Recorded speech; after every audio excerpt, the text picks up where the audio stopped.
Hey you guys, Yulia here. So in today's video, I'm going to give you a quick update on the front yard.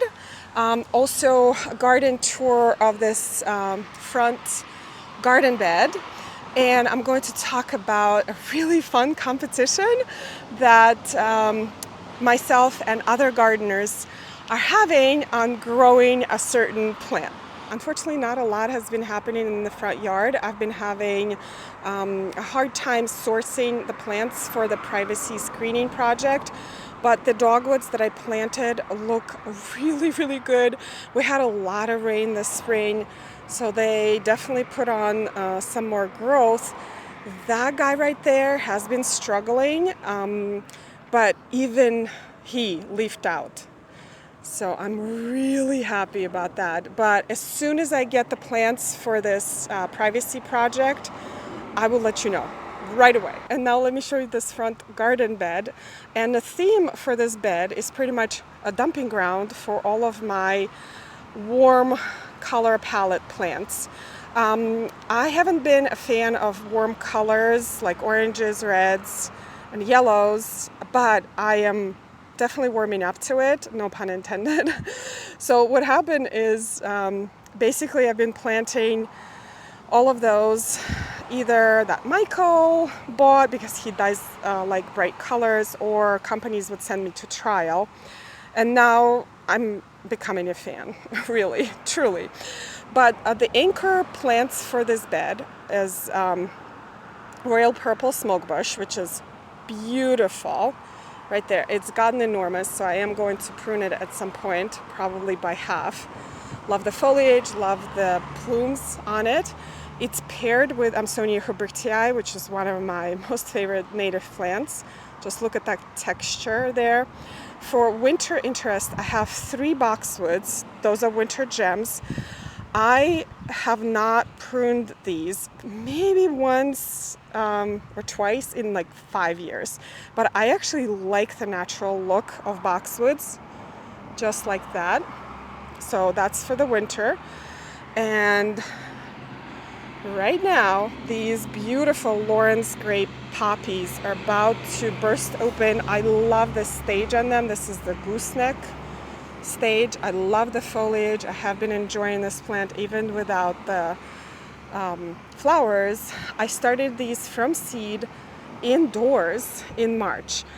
I know it is kind of known that poppies don't love to be transplanted, but these transplanted just fine. They're very healthy. Over here, there's some Gara blooming.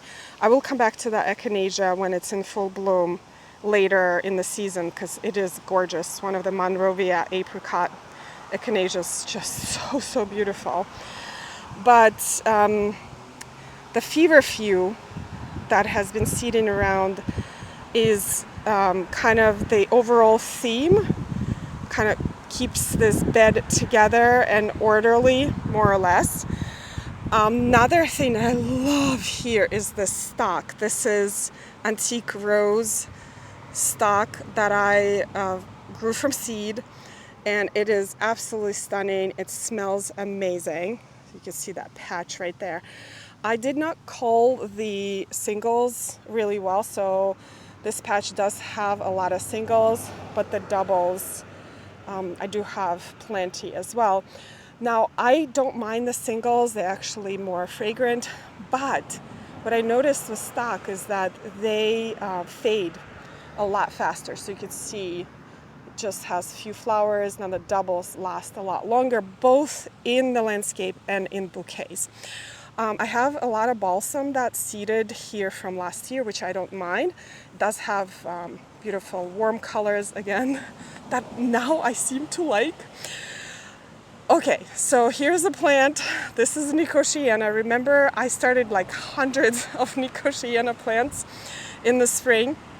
This is, I believe, Star Night Flight. If I'm not pronouncing it correctly, I'll put it in on the screen, the name on the screen.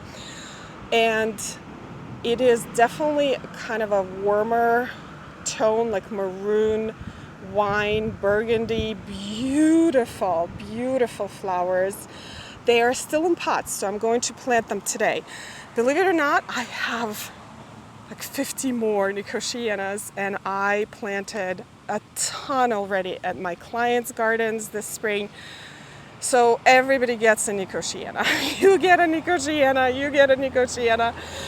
And I have so many more to plant, but I think this is such a beautiful, beautiful plant for this area. There is a lime Nicotiana that's seeded from last year. This is the only one. I usually have like a bumper crop. Kind of bummed that it's the only one because I do love it. Okay, so let me show you some of the trial plants that I have here. Don't have the label for this one. I'll throw up a name on the screen. This is Gaillardia. Again, this is a trial plant sent to me by Darwin Perennials. I'm not sure if it's available yet, but you can definitely look it up. It is very cute, very, very cute plant. This is a Coreopsis. This one I actually have a name right here. This is Sunfetti. And I do like this. I like more of the maroon center with a yellow outline. Now this Agastache right here is so beautiful. It is about to bloom, so I will come back to it later. There's a terracotta yarrow right here also for trial. All of the trial plants that I got are doing amazing, you guys. Like I'm impressed, really impressed. And of course, the beautiful and adorable feverfews, which I cannot live without. I know they can be kind of assertive in the garden, seeding all over the place, but just look at it. They're very easy to control. They have very small root systems, so if you are overwhelmed, you just pull them out. Actually, I forgot to tell you about this plant also, which once it's blooming, I'll give you a full tour. This is Sanguisorba. This is the white variety, and there is a maroon variety right there. Gorgeous, gorgeous plants. It's absolutely amazing. The double Shasta daisies are blooming right now, and they're nice and puffy. This is a native inkberry. This is a native plant, Spigelia. Just really cool looking. Has this beautiful red on the outside and the yellow star on the inside, and a random larkspur from seed. I just threw seeds here last year. Right here in the back, nothing is really happening. There are some hostas. This is Michael's hosta bed. The sum or substance hosta is like enormous. Like one of the biggest hostas that you can get. It is really fun to grow. But here is, again, the overview of this bed. I have been enjoying it so much. It's so cottagey, so beautiful. Fun, fun, fun. Talk about the competition, but before I start, I really apologize about all the noise. We live on a very busy street. There's a plane flying around, all sorts of things happening, like people mowing their lawns. But if I don't film these videos right now, like there's not ever a time when it's quiet around here. So I'm just going to roll with it, and I really, really apologize. But the competition. So a number of other gardeners here on YouTube and Instagram decided to grow this beautiful plant. This is Thai giant elephant ear, and see who can grow the largest, the tallest, the biggest leaf Thai giant elephant ear. And I thought it was such a fun idea. We all received this plant at about the same size. Some people received bigger than others, but this is mine, and he is not doing that great because I actually kept it inside for the last, I would say, week since I got it, because it's been incredibly cold here in New Jersey, and only now we are starting to get warm weather. These plants are super warm loving plants. They are from Thailand. Prefer obviously tropical environment, so I am putting it out only now because we are entering a heat wave starting tomorrow, and I think this guy will be really happy about it. I am going to amend the soil here for the competition. I am not going to disclose what I'm adding to the soil because obviously my garden friends are watching as well. So, you know, we're just trying to keep it private from what we are doing to our plants to make them grow larger. But at the end of the season, I will definitely disclose all the fertilizers, all the amendments that I'm using for this plant.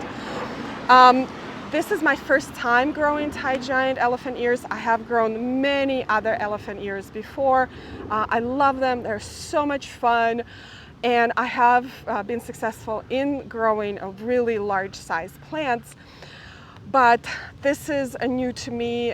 It does require certain specialty care, but I'm basically placing it here. This is full sun location. It receives about 6 to 7 hours of sunlight.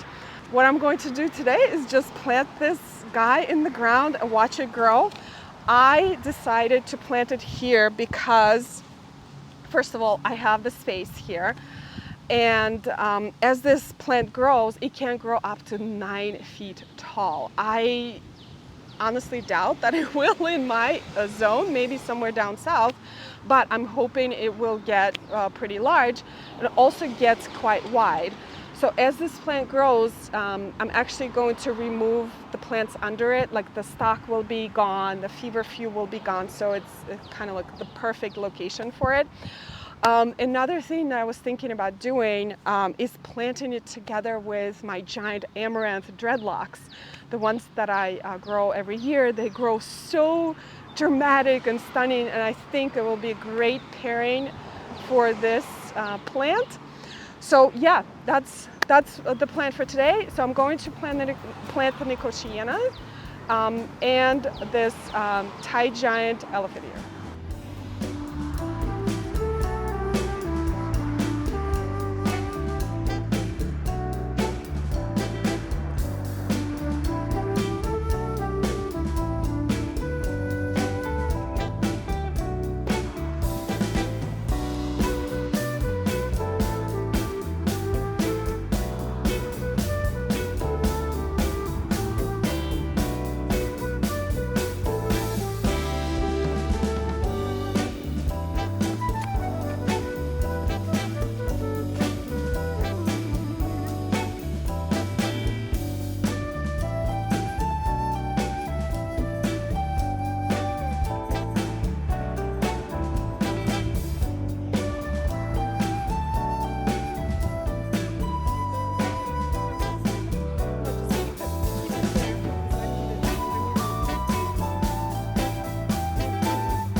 All right, you guys, it's all planted, and I'm not sure why, but I'm kind of nervous.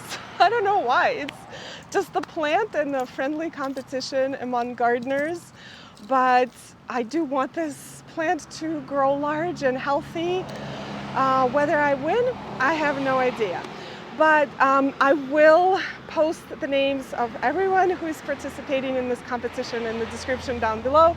I think it will be so much fun to follow each other and see what we do in order to have this plant grow as large and as healthy and as impressive as it can. But anyway, I hope you guys enjoyed today's video and definitely follow along for more, and I will see you in the next one. Bye.